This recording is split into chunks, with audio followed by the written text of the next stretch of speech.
think that in order to discuss the current role of migration and mobility issues in the context of Euro-Mediterranean relations, it is essential to take a step back in history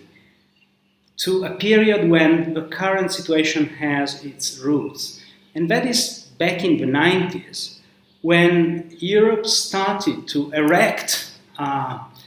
paper curtain, we could call it, namely a series of barriers to mobility across the Mediterranean, from the south to the north of the Mediterranean.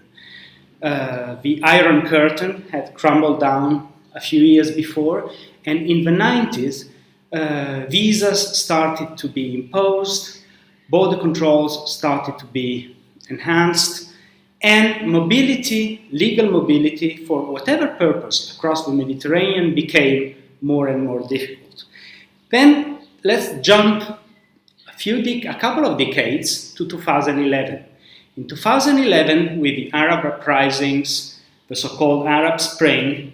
the immediate reaction of the European Union was to promise more openness, was to adopt what was called then a more for more strategy. That is, if you progress on the side of political pluralism and democratization, we will give you more opportunities for legal mobility, for working purposes, for short-term periods, whatever. And that promise of visa facilitation in the short term and visa liberalization in the longer term was taken with huge hope on this side of the Mediterranean, the southern and eastern side of the Mediterranean. These promises, unfortunately, were not kept. For a number of reasons, and the main one was the eruption of a so-called refugee crisis in 2015, brought European institutions, European member states to review those promises and get back to a more restrictive attitude. If you look at the volumes of visas granted to Mediterranean third country nationals today, they are more or less the same than in 2010, before the Arab uprisings of 2011.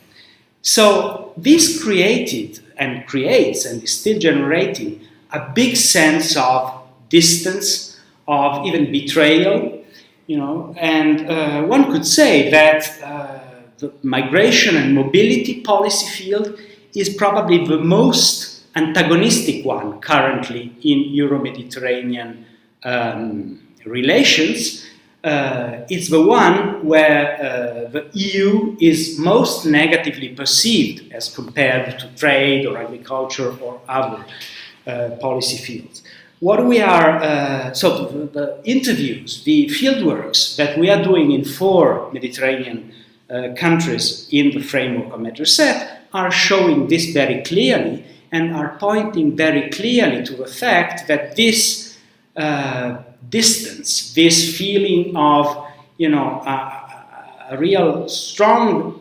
divergence of interest in the field of migration and mobility policies is generating problems not only of legitimacy but also of effectiveness of EU policies in this field,